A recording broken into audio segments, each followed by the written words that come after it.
In 2023, the estimated drive time from Kansas City to Denver, Colorado is 8 hours, 40 minutes.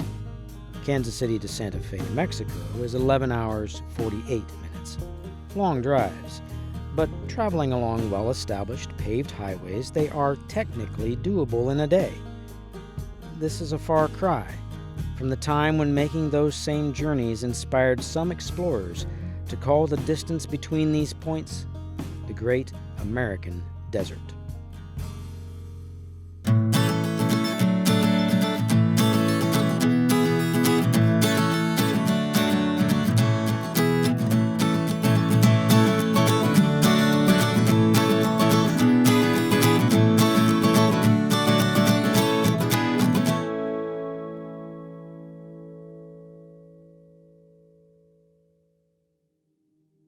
The idea of trails throughout the Great Plains go back to the Native Americans of several thousand years ago. We do know that the Native Americans have been in the area for about 13,000 years. Whether there were trails or not, we don't know. We don't have the written history because the historians say it has to be the written word. Anything in Kansas prior to August of 1541 is prehistoric. This region was occupied for at least 10,000 years and maybe longer by indigenous people who had migrated to the Americas from Asia. And there were numerous types of societies. There were very stable societies. They lived in earth lodges. And there were mobile societies that just traveled around to follow the buffalo herds more than anything else. Prehistorically, in eastern Kansas, there had to be pretty much trade routes because you get copper in the Kansas City region dating around about the time of Christ, cold hammered copper that came from the Great Lakes region. You get quartzite sandstone made out of what is called catlinite out of southern Missouri. Around from the Great Plains, you might find some artifacts made from stone from eastern Colorado or Wyoming, or obsidian from Idaho, or Montana, or New Mexico. There were probably traders, just like we had now, that would have things to bring into a new country and change. There's a lot of stone called alabates that is only found around in the Texas Panhandle, around the Amarillo area that's up here. And we get Knife River flint occasionally from the Knife River in North Dakota. And this is all prehistoric stuff. History officially begins in 1541 when Coronado came through and some of the soldiers were writing down in journals. The first explorers in this area were likely Spanish. The one that I'm most familiar with is Coronado, and his name is literally tacked onto signs all over the state of Kansas. He was thought to have entered Kansas just south of Ford, Kansas. And if you go a little bit further north, then you will be on Highway 400 coming out of Dodge City, and midway between there is the Coronado Cross on the bluff where they believe he stopped for a time. We think about Coronado and they say, well, he was exploring. He wasn't. He was on a mission to find cities of gold in the Great Plains. So he hears this rumor, and this guy they call the Turk that's spreading the rumor, who's from some tribe in Kansas, offers to lead Coronado out to the land of gold. I mean, he makes it sound so good that the streets are paved with gold. I mean, somewhere he got that story. And he was looking for the 7 cities of Cibola, or the 7 cities of gold. He never found them. What he found instead were many semi-nomadic Indian tribes. They meet these plains tribes living in earth lodges, but there's no gold anyplace. The Coronado expedition, which is interesting, gave very favorable reports on Kansas for a land for agriculture. You wouldn't believe, I mean, it was glowing. Well, if you come from the desert Southwest and arrive in Kansas, it looks like this is the garden. You compare what Coronado wrote to what the early explorers from the East Coast, eastern United States wrote, They called it what? The Great American Desert. It depends on where you come from, your perspective of what's here. But this 1541 expedition, it's the first written record that we have of what somebody coming to this area thought of it. And I'm always amused at the difference in the point of view. But the Coronado expedition, we that's the beginning of the Euro-American contact with the area of Kansas. So there were French explorers that were here in the early 1600s that came across, and they were looking primarily for opportunities for fur trade. So a lot of these expeditions were out just to claim the land. And of course, there's a controversy on whether it belonged to France or to Spain. It belonged to the Native Americans, but that was the overrun of it. No, we're going to claim it for our country over, hundreds or thousands of miles away. Probably the first thing that we need to understand is the doctrine of discovery, which goes clear back to the 15th century. 2 papal bulls were issued, one at the request of Portugal, which was one of the first nations to actually do a lot of exploring, starting in Africa, and later for the benefit of Spain. And this doctrine basically said that Christian nations that discover lands of non-Christian peoples may take their land, and they may take the people as well. This was a justification for the enslavement of Africans. It was the justification for taking the Indian lands. So that all figures in when we start looking at the European efforts to move into North America. And we often think of the Spanish and the British, but the French dominated the Central Plains for a long period of time. They probably were more successful in a trade with indigenous people. The traders and trappers that came through were doing that because they were on a mission to get as many furs as they can, and it was either doing it themselves and trapping, which they did, or trading the goods they had with the Native Americans. So they were both hunters and trappers, I guess, and also traders at the same time. My name is James A. Hansen. I am the historian and publications editor for the Museum of the Fur Trade. The fur trade is actually an outgrowth of Indian intertribal trade. In prehistoric times, Indians had vast networks of commerce. When Europeans first discovered the new continent, they found that the Indians were fascinated with all the colorful cloth and axes, knives, kettles, and so almost instantly an important commerce grew up between native people who had things that Europeans wanted and the Europeans who furnished all these wonderful trade goods.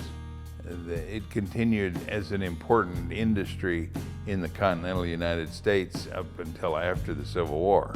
In Canada, the fur trade under the Hudson's Bay Company was significant until about 1900, and it lasted in places in Alaska into the 1950s. Our exhibits cover everything from beads to blankets to guns to kettles.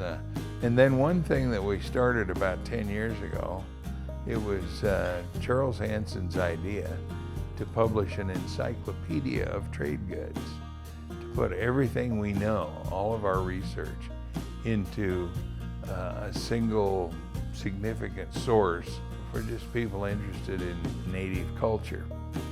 Well, to find the answers to the questions that the fur trade raises, we've had to go to Europe, especially England and France, collecting information about the goods that they produced, and then we have supplied that information to a number of publishing companies over here. The purpose of our research is to determine 2 things that we talk about in this museum. One is the materials of the fur trade, and the second are the methods by which the fur trade operated. whether it was canoes, two-wheeled carts, or steamboats. We're interested in how it affected the native culture. That's our principal goal. The Museum of the Fur Trade is unique. It's the only museum devoted to the whole history of the North American fur trade in all its aspects. The United States looked westward from the early colonial period and never were able to get any farther with their endeavors than the Mississippi River. And they were barred from the area west of the Mississippi by the French and also the Spanish. During the Napoleonic era, Napoleon had the idea of developing sugar plantations in the Caribbean islands. And he was going to use this land west of the Mississippi River as a granary to raise the food supply for the slaves. That all changed as a result of a slave revolt in early 1800s on the island of Santo Domingo. They defeated the French, drove them from the area. Napoleon decided he didn't really need that land west of the Mississippi River after he lost that. Actually, the reason that the United States acquired the Louisiana Purchase is thanks to that slave uprising, first real successful slave uprising in the Americas.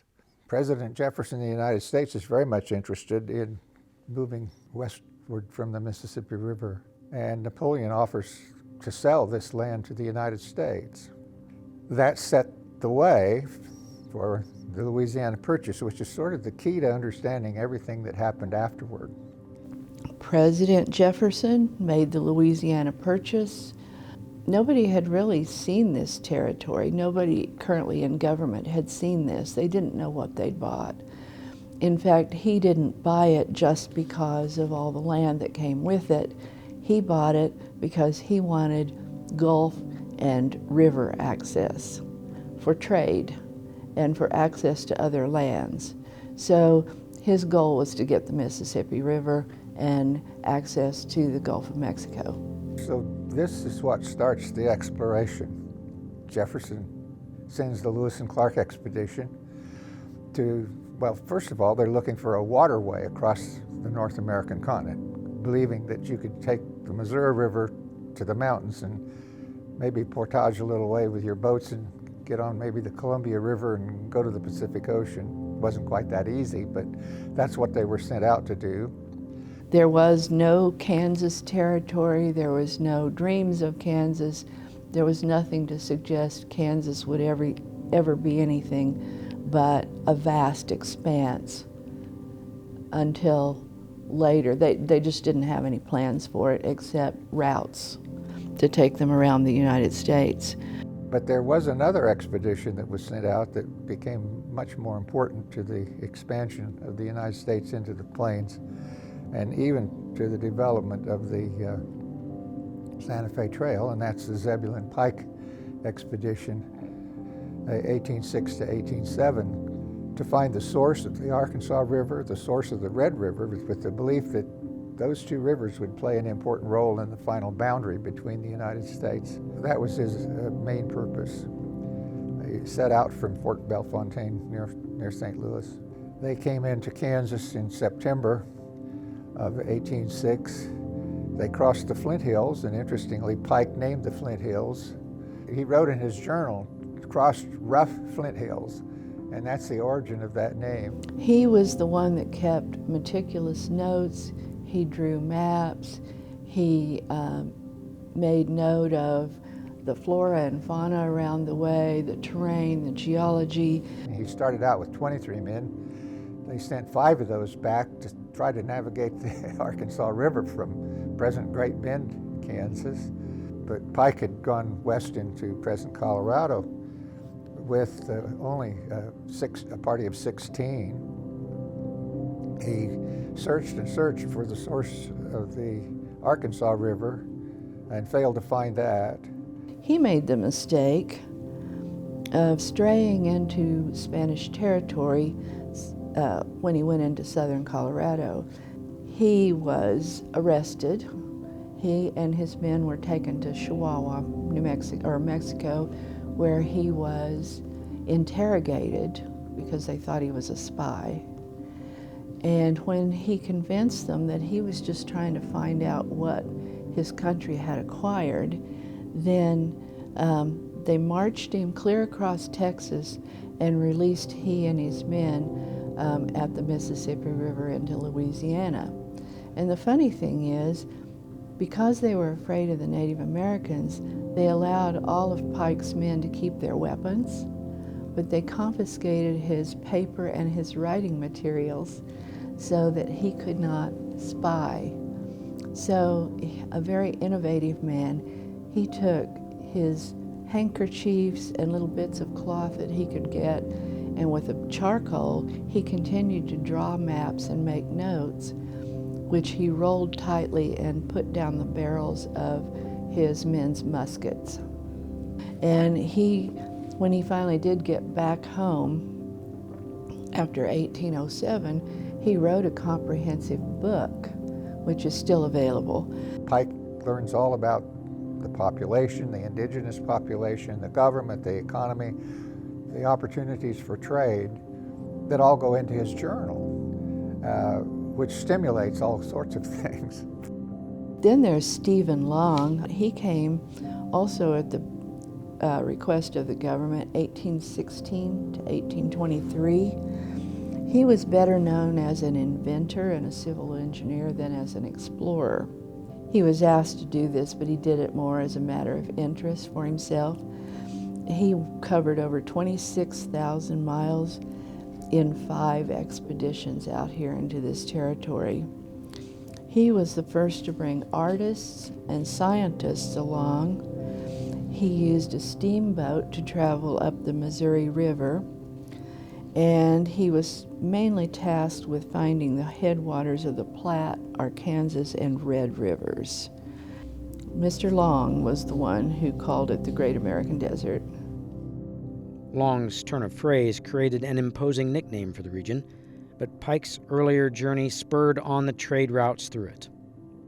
Pike publishes his journal, and in the journal he tells what the trade opportunities are in New Mexico. You know, settlements in Missouri are closer to Santa Fe than Mexico City by far.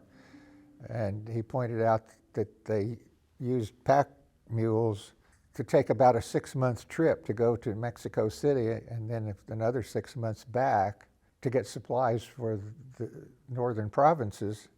But that you could travel from Missouri over what he called a very nice road.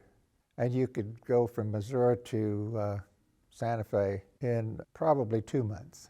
It was soon after Pikes Journals were published that people started trying to reach Santa Fe from Missouri, from St. Louis.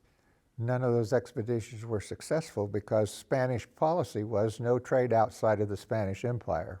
Foreigners were arrested, their goods were confiscated. Robert McKnight led a party from St. Louis to Santa Fe in 1812 using Pike's maps to get there, and Pike's reports of what to take. He and his men were arrested, their goods were confiscated, and they were not released from prison until 1821 when Mexico won its independence from Spain. So they spent 9 years in prison for their effort to get there. William Becknell was hard up for money. He'd made some bad investments. So he took a risk, and he took 4 or 5 men with him and a couple of wagons, and they made the trip west, headed for Santa Fe, where they did not know if they would be welcomed, arrested, or simply turned away. And they were welcomed with open arms, and they were very surprised by this. And then they discovered that Mexico had declared independence from Spain. So they welcomed him with open arms. He had about $500 worth of trade goods. He comes back with a couple $1,000, and everybody then is on the bandwagon.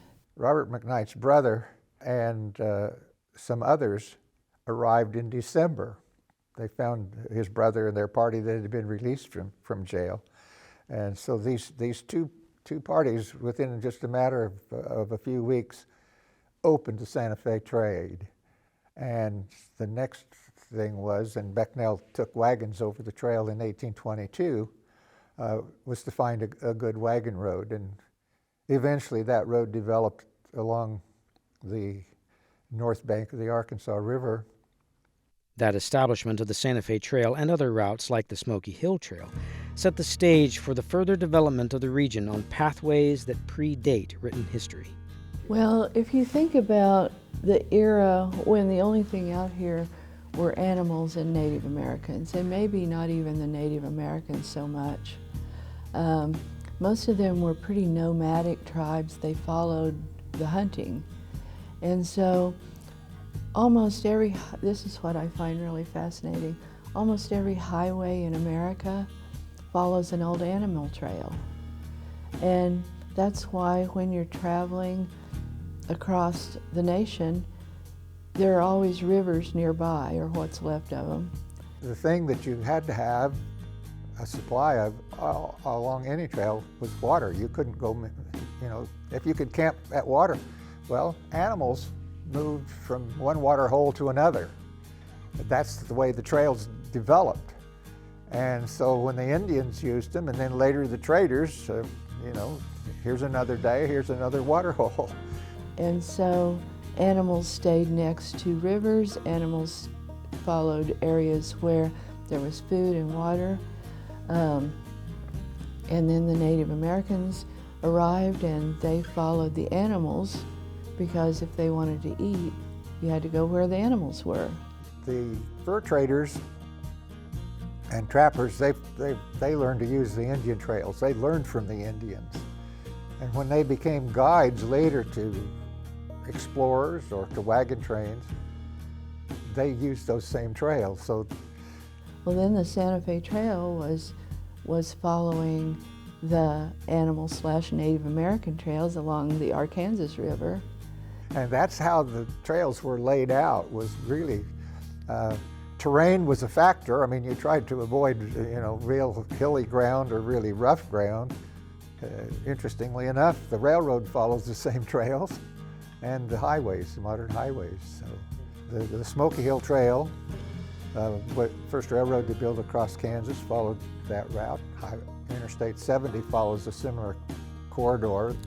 People will go along I-70 in western Kansas, and they say how flat and boring it is. The railroad, I-70 parallels the railroad for hundreds of miles. The Atchison, Topeka, and Santa Fe that built across Kansas followed much of the old Santa Fe Trail on into New Mexico. And today, Highway 56 largely follows that same trail. So we can really say, I think, these transportation corridors have served every time period. What was developed by the animals to get from one water hole to the other became used by the Indians, by the fur traders, by the Santa Fe traders, and eventually the railroads and highways. So it all fits a pattern. It's animal to Native American to commerce to modern highway.